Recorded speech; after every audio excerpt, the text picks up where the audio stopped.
मेरे प्यारे बच्चों, मैं हूं राशिद अंजुम सर। इस क्वेश्चन में कह रहा है कि यूजिंग एप्रोप्रिएट प्रॉपर्टीज का यूज करते हुए हमें फाइंड करना है। यानी कि जो प्रॉपर्टी यहाँ पे सटीक बैठ रहा होगा उसका यूज कर करके हम फाइंड करेंगे, न कि डायरेक्ट हम 3 से 3 कैंसिल कर कर करके और -2/5 लिख डालेंगे और ये +5/2 और इसको 3 से 2 6 यानी कि माइनस में 1/10। ऐसे हमें सॉल्व नहीं करना है क्योंकि यहाँ पे हम कोई प्रॉपर्टीज यूज नहीं कर रहे हैं। तो अब हमें क्या करना है, तो यहाँ पे आप देखिएगा, ये बहुत आसान है। देखो, ये दोनों पहला जो रेशनल नंबर है वो आपस में मल्टीप्लाई है, इसका मतलब ये एक टर्म हो गया। क्योंकि आप इसको जब मल्टीप्लाई करेंगे देन कोई ना कोई rational number single rational number आएगा। अच्छा देखो, प्लस से ये दूसरा वाला टर्म सेपरेट है और ये माइनस से ये दोनों मल्टीप्लाई होकर करके फिर ये एक टर्म देगा। यानी कि टोटल यहाँ पे 3 टर्म है। ठीक है, तो जरा ध्यान देना कि पहले वाले टर्म में भी 3/5 है और आखिरी वाले टर्म में भी 3/5 है। मैं ये चाह रहा हूं कि ये पहला वाला टर्म और आखिरी वाला टर्म दोनों एक साथ हो जाए। तो ऐसा पॉसिबल है, बिल्कुल पॉसिबल है। हमने एक प्रॉपर्टी पढ़ा है जिसका नाम है बेटा कॉम्यूटेटिव प्रॉपर्टी। ठीक है, और कॉम्यूटेटिव प्रॉपर्टी में ये कहा जाता है कि अगर a प्लस बी है देन आप उसको b प्लस a कर सकते हो, यानी ऑर्डर से यहाँ पे कोई मतलब नहीं होता है एडिशन में। ठीक है, तो हम यहाँ पे ये चाह रहे हैं कि पहला वाला टर्म तो बेटा हम लिख ही लेंगे, -2/3 और इंटू में 3/5। ठीक है, उसके बाद हम क्या करते हैं कि लास्ट वाले टर्म को लिख डालते हैं, ये वाला टर्म।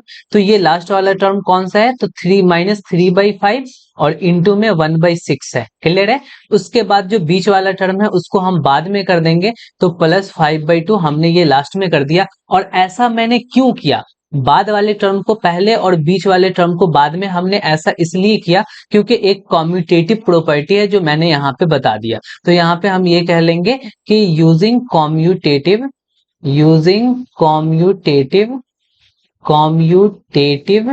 लॉ या कॉम्यूटेटिव प्रॉपर्टी, जो लिखना है बेटा लिख लो।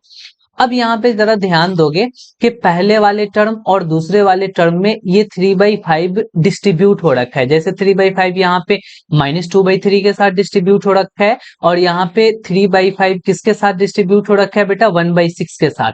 यानी इस 3/5 को हम कॉमन निकाल सकते हैं इस दोनों टर्म में से।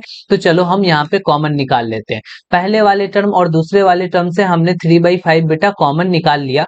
देन पहला में क्या बचा, तो केवल और केवल -2/3, जिसको हम ब्रैकेट में लिख लेंगे। कॉमन निकालने के बाद ब्रैकेट शुरू कर लेते हैं। अब माइनस का साइन हम लोग दे लेंगे। देखो 3/5 तो कॉमन निकाल लिया, देन क्या बचेगा, 1/6 बचेगा। तो यहाँ पे हम 1/6 लिख डालेंगे और जो +5/2 है उसको हम एज इट इज लिख लेंगे। अच्छा, ऐसा आपने क्यों कर पाया है, आपने एक डिस्ट्रीब्यूटिविटी पढ़ा है बेटा, डिस्ट्रीब्यूटिविटी। अब डिस्ट्रीब्यूटिविटी कहने का मतलब डिस्ट्रीब्यूटिव लॉ या डिस्ट्रीब्यूटिव प्रॉपर्टी कह लो।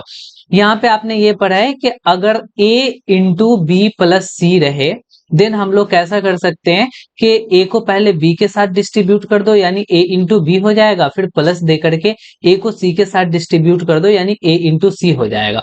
या दोनों में a कॉमन है तो बेटा a को कॉमन निकाल लो और b प्लस सी बच गया। तो आपको यहाँ पे प्रॉपर्टी का नाम लिखना पड़ेगा कि हमने ऐसा क्यों कर लिया, क्यों हमने कॉमन निकाल लिया। तो हम यहाँ पे लिखेंगे यूजिंग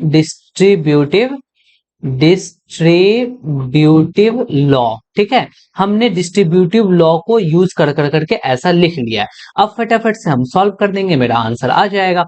देखो यहाँ पे 3/5 है।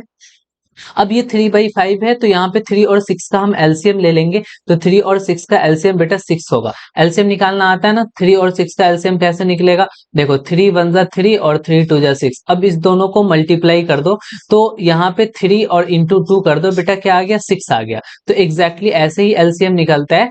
तो एलसीएम निकालना तुम सीख लिए। तो हम यहाँ पे 3 और 6 का एलसीएम 6 ले लेंगे। अब देखो 3 में क्या मल्टीप्लाई करेंगे जो 6 आएगा, तो यहाँ पे 3 में 2 मल्टीप्लाई करोगे तो 6 आएगा। तो ठीक ऊपर भी तुम्हें 2 से मल्टीप्लाई करना पड़ेगा। तो ऊपर 2 से मल्टीप्लाई करोगे तो 2 2 जा 4। तो यहाँ पे -4 लिखना पड़ेगा क्योंकि माइनस लगा हुआ है। तो यहाँ पे हो जाएगा -4। बेटा 3 2 जा 6 तो 2 2 जा 4, माइनस लगा देना। अब यहाँ पे बेटा माइनस का साइन है, देन हम यहाँ पे माइनस का साइन दे देंगे। अब देखो 6 1 जा 6, तो 1 1 जा 1 लिखना पड़ेगा। देखो ना 6 में 1 से मल्टीप्लाई किए तो 6 आ गया, तो 1 में 1 से मल्टीप्लाई करोगे तो एग्जैक्टली 1 आएगा। तो हम चलो यहाँ पे लिख लेते हैं 1 1 जा 1। अब ये ब्रैकेट को बंद कर देते हैं और एज इट इज 5/2 को कॉपी कर लेंगे। अब यहाँ पे आगे बढ़ेंगे बेटा, समझ में आ रहा है? और अगर समझ में आ रहा है तुमको तो हमारे इस चैनल को सब्सक्राइब कर दो अगर नए स्टूडेंट हो तो, और अपने फ्रेंड के साथ शेयर भी कर दो, क्योंकि जब शेयर करोगे तो तुम्हारा फ्रेंड भी इसको यूजिंग प्रॉपर्टी सीख लेगा। ठीक है, अब हम आगे बढ़ते हैं। तो यहाँ पे 3/5 हमने लिख डाला, और -4 और -1 सेम साइन है तो मुझे ऐड करना पड़ेगा, तो ये -5 हो जाएगा। ठीक है, और बाई में हम क्या लिख लेंगे, 6 लिख लेंगे, ब्रैकेट क्लोज करेंगे और प्लस में यहाँ पे 5/2 को लिख डालेंगे। क्लियर है यहाँ तक?